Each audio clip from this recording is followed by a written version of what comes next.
ตั้งใจ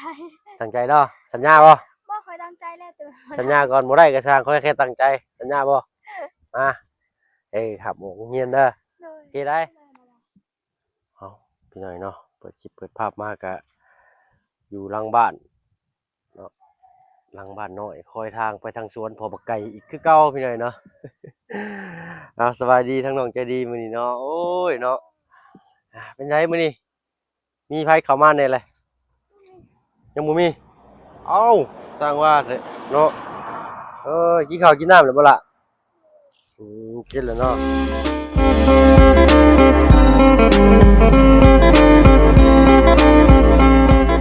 ทายเด้อพี่น้องเด้อเนาะกับทายสบายดีผู้ใหญ่ใจดีและ FC เบิดทุกท่านเช่นเคยเนาะบ่ว่าฝั่งไทยฝั่งลาวและก็ทั้งฝั่งต่างประเทศก็ยินดีต้อนรับเข้าสู่ช่อง YouTube บ่เบิ่งเคยหลายเช่นเคยพี่น้องเนาะเฮาก็มาคอยเฝ้ารอคอยเบิ่งนี่แหละบ้านน้องเพิ่นพี่น้องเนาะว่าสิดำเนินการไปในทิศทางใดมื้อนี้ถ้ามาเพิ่งเห็นรถไถหรือว่ารถแก่ไม้คิวบักใหญ่มากแล่นน้ำก้นมาคิดว่าเป็นอันของเจ้าคิดว่าจะเล่าสั่งไม้มาให้เจ้าขี่รถน้ำก้นมาพี่น้อยเนาะรถเป็นรถไถว่าสิมาเบิ่งบอลหลอกบอลลงให้เพิ่นนะเนาะแต่ว่าทางจะเล่าเพิ่นบ่ได้แจ้งมาดอกซึ่งจะเป็นค่าไถนาพี่น้อยเนาะเพราะว่าเพิ่นยังเฮ็ดนาอยู่เด้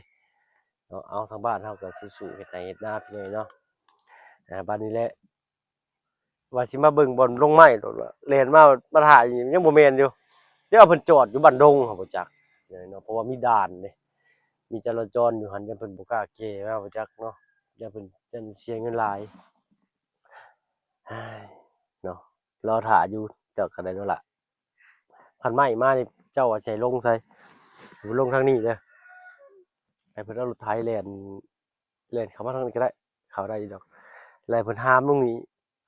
เอาไม้กาดใส่สองข้างแล้วก็ให้ห้องขึ้นวิดดินนะเพิ่นสิฮู้ดอกเอาโดนพื้นจะสิห้องขึ้นเข้าใจอยู่บ่เอาวางชี้จังซี่แล้วก็เอาไม้กาดไม้ยาวๆกาดใส่นะแม่นนี่อันยับนี่ให้เพิ่นกบไม้ให้เพิ่นกบตรงนี้เลยมีหยังกระถิ่มตรงนี้ก็ได้เพราะว่าให้มันท่วมขึ้นมาแล้วก็จะได้มันจังบ่เป็นโศกอันนี้เนาะแล้วบ่าวว่าสิซื้อติ๊บข้าวมาให้แต่หลายมื้อเลยมีใช้แล้วบ่ติ๊บข้าวว่าติ๊บข้าวจะมีใช้อยู่บ่เขาแม่แม่นยังบ่มีครับเคยกินกับแม่คิดกับแม่เฒ่าทั้งแม่เจ้านี่บ่มีติ๊บข้าวใช้เนาะอ้าวว่าสิซื้อถ้วยบวกมาให้ก็เบิ่งอีกก่อนพี่จะไปเบิ่งอุปกรณ์ของเรือนชานบ้านช่องก่อนเนาะว่าสิได้ส่ำใดเนาะท่าเบิ่งนำกันว่าพุ่นแหละกะว่าซื้อข้าวของอุปกรณ์แล้วจะฮู้จำนวนงบนำทีมงานซิก่อนพี่น้อยจังว่ากันอีกเทื่อหนึ่งพี่น้อยเนาะเอาตัวที่ว่านี่ก่อนแต่ว่าถ้วยบวงก็สำคัญอยู่กันเด้อพี่น้อยเนาะเพราะว่าเพิ่นบ่มีใช้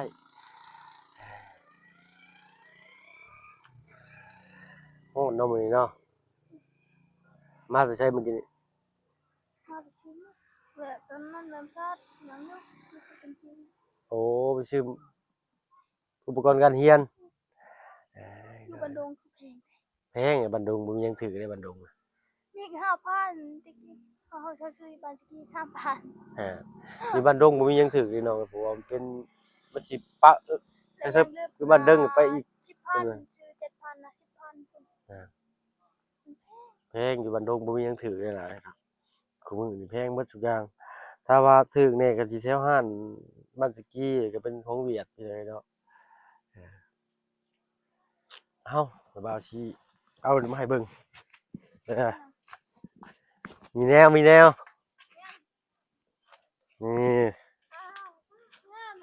บางใส่น้ำบาบ่ได้ซื้อใช้ของบ่ได้ว่าบ่ได้ซื้อบ่ได้น้ำบาโอเคเท่าไหร่น้ำบาซื้อ70,000อันนี้เป็นเงินน้าบ่าวเองซื้อให้เจ้าเด้อเงินทางผู้ใหญ่เพิ่นน้าบ่าวสิเก็บไว้สมทบเพื่อนให้เจ้ายันมันบ่แล้วแล้วแล้วอยู่แล้วพี่น้องแต่เผื่อไว้หันน่ะเนาะถ้ามันยังก็มีแนวเฮ็ดอยู่เนาะเพราะว่าปลาลุง FC เพิ่นก็บ่แพงดอกพี่น้อง70,000กีบ100 บาทเนาะ อยู่ไทยนี่จักได้หรือบ่100 บาทมัน150หรือว่า250ผมจักกันมันน่าจากบางเนาะพอดีแหละโอ้กรอบคักนี้นี่เอาไปแช่น้ำไว้จักหน่อยเนาะอย่ามันหักบ่หักดอกมันมีลายอีกได้นี่ล่ะมันแกะลายสิอีกเนาะงามอยู่บ่งามให้แม่เจ้าซานแยงเขียวใส่ก็ได้เอาแยงเขียวซานใส่บ่อยเข้าชืดเด้บ่อยเข้ามันติดที่เข้าก่อนใช้ต้องแช่น้ำก็ได้ล่ะเด้อแช่น้ำซะก่อนให้ฝุ่นหยังมันออกเบิดก่อนเนาะงามเนาะบ่ได้ซื้อมาไว้เฮือนจักกระติบเนาะพี่น้องเนาะอยากได้แบบซุมื้อนี้ติบข้าวก็บางลงพี่น้อยเนาะอันว่าสมัยตะกี้ติบข้าวนะจะเคยเห็นบ่ติบข้าวใหญ่น้องจะดีข้าวใหญ่พี่มีได้ติบข้าวใหญ่ๆอยู่บ้านนะสำเด็กน้อยลงไปอยู่ได้วะติบข้าวติบใหญ่ๆบ่าวเดี๋ยวนี้บ่ค่อยแม่นติบข้าวใหญ่ใช่ไหม เดี๋ยวนี้มีบ่ เดี๋ยวนี้บ่ค่อยเห็นเลยแต่กี้แต่ก่อนน่ะมีพอเพิ่นเฮ็ดใส่เฮือนบุญเฮือนหยังนี่นะเนาะมีพี่น้อยติบข้าวใหญ่เอิบยังไงไม้เดี๋ยวนี้เนาะโอ้เพิ่นติดกาวโอ้เพิ่นเจาะใส่ข้างในนะเจาะใส่ข้างในอีหลีนี่เป็นไม้งามเนาะเออเอาให้เจ้าเฮ็ดอะไรก่อนเฮ็ดอะไรก่อนเฮ็ดอะไรก่อนขอบใจเด้อสิจ้ะขอบใจเธอแต่ว่าเขาสิได้ ต้องสอนได้พี่น้อยเนาะเพราะว่าเราต้องมือใหม่อ่อนเป็นผู้หญิงผู้หญิงเป็นผู้ชายคือกันพี่น้อยเนาะแต่ทีมงานแต่ละคนคือกันยังให้ขอบใจเพิ่นก่อนนี่ล่ะเด้อเนาะบ่ว่าผู้ใหญ่ทางใดก็ตามแต่ทางทีมงานทุกคนนั่นแหละเนาะมอบของให้ผู้ใหญ่ผู้นั้นผู้นี้เด้อก่อนสิรับเอากระไหว้งามๆก่อนเนาะต้นทุนเดิมเจ้าก็หน้าตาดีอยู่แล้วเฮ็ดอ่า เพิ่มมารยาทอีกน้อยหนึงนี่โอ้ยงามอันนี้ก็บ่แม่นว่าน้องบ่มีมารยาทเด้อพี่น้องเนาะมีแต่ว่าสอนเพิ่มอีกน้อยหนึงว่าซั่นซะเนาะอ้ายถ้าว่าเจ้าตั้งใจเรียนอันนี้บ่ได้ว่าสิให้เจ้าตั้งใจบ่ได้บอกให้เจ้าเรียนได้อันนี้คือว่าถ้าเจ้าตั้งใจเรียนนี่สิมีข่าวดีทุนการเรียนให้เจ้าอีกเด้ค่อยตั้งใจ ตั้งใจเนาะสัญญาบ่บ่ค่อยตั้งใจแล้วแต่ว่า สัญญาก่อนบ่ได้ก็สร้างขอให้แค่ตั้งใจสัญญาบ่มาครับโรงเรียนเด้อ โดย โอเคได้เนาะแต่บ่เป็นทางนะบ่เป็นทางอ้ายดอก แต่ว่ามีได้ยินแว่วๆพี่น้อยเนาะในหูเนาะทุนการเรียนของน้องใจดีเพิ่นว่าบ่มือเขาบ่ได้เรียนแต่มื้อนี้ตอนเช้าอ๋อมื้อนี้เรียนแล้วบ่เพิ่นว่าได้มื้อนี้มีวิชาจังได๋ล่ะมีชานั่นชาต้องลาวชาสิรอบภาษาลาวกับสิ่งแวดล้อมผู้บอกชาเซ็นมันยากผู้ก็เว้ามันยาก อะไรก็มันยากพูดถ้าเพียนถ้วยน่ะ20หุ้นซาวซาวหน้าซาวแถวยังมักนะเบาเอ้ยมันลายโพดว่ามันมันลืมได้ถ้ามันลายโพดเขาบ่ต้องคิดร้ายตอนแรกเขาคิดแค่แบบว่าคิดจะแบบเพิ่นเอิ้นหยังก็พี่น้อยเนาะสถานการณ์ข้างหน้าเลยนะเนาะมันสิเกิดนี่ขึ้นข้างหน้าเขาคอยคิดเป็นจังซั่นเราบ่ต้องคิดเผื่อไว้หลายเนาะเออพอเฮาฮู้จักหลายจังคิดเผื่อได้บัดนี้เบาก็ยังเรียนบ่ได้จบจูงเบาก็ได้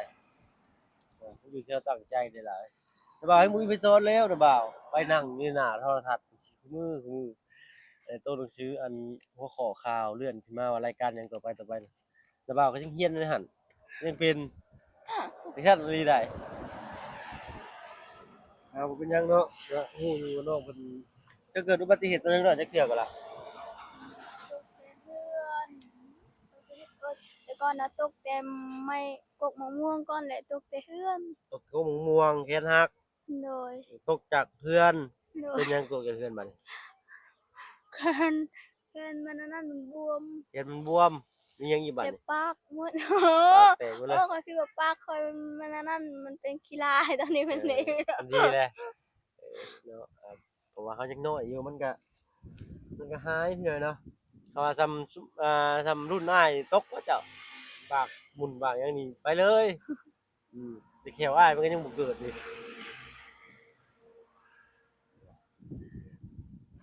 ที่เท่าไรเลยมื้อนี้20 19 เก้า 19พี่น้อยนะ บ่ค่อยตกแต่วันนั้น ไม่ใช่ วันนั้น พนักเคลื่อนนะตกจากพนักเคลื่อนลงมาเสร็จต้นเช้านะ นั่นน่ะจะตกแต่นั้นน่ะเทือกกิดินนะบอลก่อนเห็นนะพาไปบนหมู่เขาบ่ได้ปากเขาบ่ได้ให้เลยได้ไปอยู่ซื่อ จะบ่ให้เลย บ่ได้ให้บ่ได้ว่าหยังเลยไปอยู่ซื่อ เราเป็นคนที่พี่น้อยเนาะ แม่บ่กล้าตกใจเห็นบ่แล้วเราเบิ่งอีกข้างล่างเลยแล้วยินค่อยตกน่ะให้บักแห้งๆค่อยตกนะ ตบเลยเนาะจักปีตอนนั้นจำได้บ่ ตอนนั้นน่ะ โดย ใหญ่แล้วค่อยล่ะ ประมาณ7-8 ปีได้บ่ ก็ว่าได้10ปีบ่ 10 ปี 10ปีนั่นแหละได้10ปี ว่าแหละเนาะแล้วจังหวะทีมงานก็เข้ามามีคนบ่จอย คนบ่สูงว่าง่ายซะตัวขึ้นๆคนบ่สูงตัวขึ้น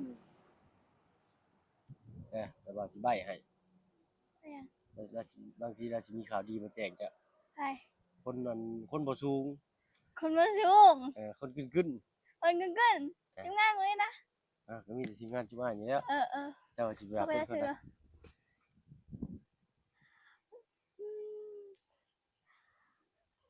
บ่ได้บ่ตูน แล้วก็มีแต่2คนนี่แหละเจ้าก็ท่าฟังเบิ่งเด้อ มีสองคนนั้น นี่จะมีแหละคนใดคนหนึ่งเด้อ คนอื่นก็บ่ได้นะ เลยเจ้าบ่ต้องถามเด้อให้เขาเจ้าบอกเองเด้อเอาเนี่ยเอาเนาะถ้ารุ่นเบิ่งพี่น้อยเนาะถ้าบ่เบิ่งก็ได้ยินมาแว่วๆดอกเนาะเอาก็ขอให้น้องโชคดีเนาะให้มีทุนการเรียนแล้วก็ตั้งใจเด้อเนาะแล้วเรื่องเงิน3,200นี่บ่ต้องเป็นห่วงแล้วบัดนี้เนาะแล้วแน่นอนเพราะว่าทางอาจารย์ลาวเพิ่นมีงบหลายเพิ่นเนาะ80ปลายพุ่นแหละเนาะการทีมงานก็10ปลายรวมกันนั่นล่ะเกือบ20พุ่นแหละพี่น้อยเนาะก็สิเฮ็ดบาดเซากันก็มาแล้วพอดีตากแดดไว้แห้งๆนะครับจนมันแตกเนาะทางอาจารย์ลาวบ่มื้ออื่นก็มื้อเนาะบ่มื้อก็มื้อนี้มีไฟได้3มื้อทางอาจารย์ลาวเพิ่นขึ้นมาเพิ่นก็ มื้อ สิ อื่นก็มื้อนี้แหละว่าสิมา มื้อ มื้ออื่น มื้ออื่นก็มื้อมื้อนี้มื้ออื่นมื้อนี่แหละ3มื้อนี่แหละแต่ที่แน่ๆชัวร์ๆนี่ประมาณวันที่20หรือ21เนาะแต่ทางว่าบุญเพิ่นว่ามื้อนี้ขึ้นไปเลยเนาะก็ยังบ่แน่คือกันว่าโอ้โหว่าบุญเพิ่นขึ้นมาแล้วหรือบ่เนาะเมื่อคืนนี่แชตกับเพิ่นอยู่เลยเนาะถ้าขึ้นมาก็คุยทางตลาดเพิ่นก็หาสร้างมาแล้วก็เริ่มกบไม้กบตอกขั้นตอนแรกนี่ต้องสั่งไม้มาก่อนพี่น้อยเนาะเพราะว่าอ่า ให้สร้างประเมินให้ว่าไม้จักเซนจักโตเนาะคือที่เราเคยเฮ็ดผ่านๆมาเนาะแต่ทางบ้านทางว่าเพิ่นเคยเฮ็ดบ้านน้องต้นกล้านี่สั่งไม้มานี่สั่ง2เทื่อ3เทื่อพุ่นแหละพี่น้อยเนาะเพราะว่าช่างเพิ่นจดมาแหละย้านมันเลยหั้นนะย้านไม้มันเกินเพราะว่างบเราก็บ่ได้ว่าสิเหลือเนาะงบเราทยอยมาเนาะก็เลยสั่งเอาที่เท่าที่จำเป็นเนาะ อันนี้ถ้าว่าเลือกก็ให้ตั้งสร้างเพิ่นนี่เตียงนั่งหรือว่าแค่นั่งให้ก็ได้นำต้นไม้ต้นดอกนี่ต้นกระดังงาน่ะก็ห่มดีอยู่น่ะต้นทางนี้ก็ห่มดีอยู่นี่ถ้าว่านั่นเด้อให้ทางสร้างเพิ่นนี่เอาไม้ลงไปตอกกกบักขามกกมี่แล้วก็เฮ็ดเชอะเกยกายลงมาจังซี่น่ะนั่งเย็นหั่นน่ะคักหลาย บ่นั่น แม่นกาดใส่พี่ตอกไม้ใส่ต้นมะขาม สิได้บ่ ได้ตอกไม้ยาวๆใส่ต้นมะขามกับต้นมะมี่เห็นบ่แล้วก็เฮ็ดเกยกาดมาจังซี่กาดจังซี่ก็ไม้ควงไปซี่ๆๆแล้วก็เอาไม้กาดมายาวๆไม้เปลี่ยนน่ะถ้าว่ามีบ่ฮู้ซ้ำถ้ามองปุ๊บเราสิฮู้โลดเด้เนาะเราต้องแนมให้ออกจั่งซั้นก็ได้เพิ่นเนาะคักอยู่หรือว่าเอาเสาไปขุดยาวๆขุดลงพุ่นแล้วก็ต่อไม้เอาไปใส่เฮ็ดเกยมีบ่อล้างถ้วยล้างจานอีกมันจังบ่ได้เปื้อนไปพุ่น น้ำล้างถ้วยล้างจานเลยก็อิหยังก็ไหลลงหั่นเฮ็ดอยู่เฮ็ดกินเฮ็ดอยู่หั่นคักแต่ว่ามีเงินเฮ็ดว่าซั่นซะเนาะเฮ็ดซุมื้อเฮ็ดหยังก็ต้องใช้เงินเด้ สมมุติว่าสิเข้าไปตัดไม้เอาไม้อยู่ป่าบางบ่อนเพิ่นก็บ่ได้ให้ตัดแต่พี่น้องก็แม่นอยู่ว่าไม้อะไรมีหลายแต่ว่าบางเทื่อเพิ่นก็บ่ได้ให้ตัดแต่พี่น้องบ่เป็นพื้นที่ของเพิ่นก็บ่ให้ตัดแม่นบ่คือในบ้านสะแลวนี้เนาะเข้าไปในบ่อนหลังบ้านนี่ก็นั่นน่ะป่าอ่าป่ากินลาเวนเดอร์เนาะเพิ่นบ่ให้ตัดไม้ที่เพิ่นมาเฮ็ดผ้ากระตาดนี่นะไม้หยังเพิ่นเอิ้นล่ะไม้ช้างบ่แม่นบ่ไม้ที่เพิ่นเฮ็ดผ้ากระจาดนี่นะ ไม่ มันจะคือไม้ไผ่ครับผมเอง บ่แม่นไม่แบบนั้นไม่อันนั้นเนาะแม่นไม่อันนั้นนะ ไม้ที่ประเทศฟ้ากระจาดเพื่อนจะนี่จะประเทศไม้ใช่ โอ้ภาษาลาวอย่างเนาะน้องก็ยังบ่ฮู้ ชาทั้งไม่ยังไม่เลียหรือไม่ฮอกบ่ แอเรียน่าสิไม้แอเรียแหละพี่เด้อเพราะว่าน้องสอนเพิ่นเคยบอกอยู่น้องนาบ่าวเคยขึ้นไปปุ๊บผู้บ้านฟังบอกบางบิงอยู่บ้านนั่นน่ะพูเคยเข้าไปป่าน่ะเข้าไปกับน้องสอน2รอบ3รอบเข้าไป2รอบ บ้านแบงนะ ฮะ บ้านไหน บ้านบ้านบางบิงวังบิงเคยเข้าไปอยู่เคยอยู่บ่ไกลบ่ บ้านพี่น้องนั่นสลายใช่ไหม ศาลาก็อยู่หั่นบ่ตัวแต่ว่าเฮือนชานเพิ่นนี่มีเงินได้เพิ่นมีเงินแบบบ้านหลังใหญ่ดีเนาะหมู่บ้านเพิ่นหลังแบบว่าสมบูรณ์นะตัวน้ำไหลไฟสว่างตลอดเลยอยู่หั่นเนาะเป็นบ้านบางยิงวัยรุ่นก็หลายเนาะส่วนมากเพิ่นสิอยู่หั่นแล้วก็เฮ็ดไร่เฮ็ดสวนบ่ได้ค่อยออกมาปานใดมันอยู่ในป่าเพิ่นแบบว่าใช้ชีวิตแบบหาอยู่หากินตามธรรมชาตินะเคยเข้าไปมื้อนั้นกับลุงกับบ่าบุญชาละวันเพิ่นพี่น้อยเนาะเข้าไปแจกเจือดแดงเดือดพี่น้อยเนาะถอดชงแล่นอยู่อะแต่เขาไปบ้านดงบ่กินนี่มีด่านเด้เพิ่นตั้งด่านนั่นก็จะบ่กวดใช่บ่ประกวดหรือเปล่า บ่ได้กวดน้ำเบาดีกวดเพิ่นกวดได้บางคันก็ได้ โอ้ เพิ่นมาตั้งทำบ่เป็นหยังดอกสิเจ้าเด็กน้อยเป็นนักเรียนบอกไปชื่อปึ้มชื่อมิกก็แล้วคือสิ บ่ มา ได้ว่าไว้หยัง เห็นบ่ได้ว่าหยังผ่านไปเลยบ่ได้โอ้ บ่าวกลายมาเพิ่นก็บ่ได้ลัดเพิ่นลัดแต่รถใหญ่ เขาก็เห็นอยู่แล้วนะตอนนี้ เวลารถใหญ่ลัดรถเก๋เครื่องรถเวียดนี่หน่อยเนาะเพิ่นลัดเก็บภาษีน้ำหนักเกินหรืออะไรนี่แหละก็บ่ฮู้คือกันเนาะแต่เพิ่นลัดตามระเบียบเพิ่นนั่นแหละพี่น้องตรวจเอกสารไปว่าซั่นซะอันนี้คือรถใหญ่ที่เพิ่นว่าลัดได้นี่ค่าเข้าค่าออกเพิ่นลัดตรวจเช็คเอกสารนะเอาน้องเลี้ยงไปใส่มื้อนี้คือบ่เห็นดอก เพื่อนซักเสื้อผ้าก็ว่าสิซักกันอยู่ ซักเสื้อผ้าไปโรงเรียนแล้วบัดนี้เนาะเสื้อขาวมีใส่อยู่บ่ นี่อยู่ มีจักเนาะ ช่อง มีช่องเช้าแรงเนาะสินได้จ้ะมันต้องมีอันนั้นได้ล่ะ บ่ได้ยิบอันนึง มีอันหนึงมันบ่มีอันนี้สิมีสินแล้วก็ชุดพละแล้วก็ชุดกีฬา บ่มีเสื้อ เดี๋ยวเพิ่นสิบอกเองดอกเพิ่นเอาก็ใส่ชุดธรรมดาเสื้อกีฬาเสื้อยืดธรรมดานี่ไปก็ได้มือพละหรือมือกีฬาใส่ชุดไปเล่นกีฬาจังซี่นะครับใส่ชุดช่วงกีฬาแล้วก็เสื้อกีฬาแขนยาวก็ได้คือเสื้อบ่าวจันน่ะก็ใส่ได้เดี๋ยวสิให้ทางลุงเพิ่นเอามาแจกอีกบ่พี่น้อยเนาะไปโปรโมทเลยอยู่โรงเรียนว่าซั่นซะเนาะเอาลองเบิ่งพี่น้อยเนาะเพราะว่าชุดพละเนี่ยสิใส่ชุดพละมันแบบว่าบ้านเฮาเพิ่นบ่ได้มีชุดพละโดยเฉพาะเด้อพี่น้องมีว่าจักแน่เนาะของมอของหยังหันน่ะถ้าว่าเพิ่นก็เลยว่าได้ฮู้มันมีชุดพละแล้วก็ชุดกีฬาพละนี่น่าสิเป็นชุดวอร์มชุดอะไรบ่จำได้แล้วพอได้ใส่ไปบ่ให้มันเปื้อน ใส่เสื้อแขนยาวปิดไว้ไปฮอดแล้วก็ถอดเสื้อแขนยาวออกไปใส่กระเป๋าย่านแดดเด้ว่า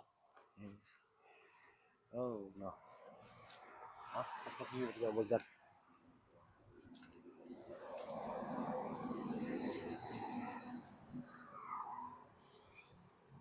ปึ๊บเอาอาจารย์ก็มีแต่สิขอตัวลำลาก่อนเด้อล่ะเด้อ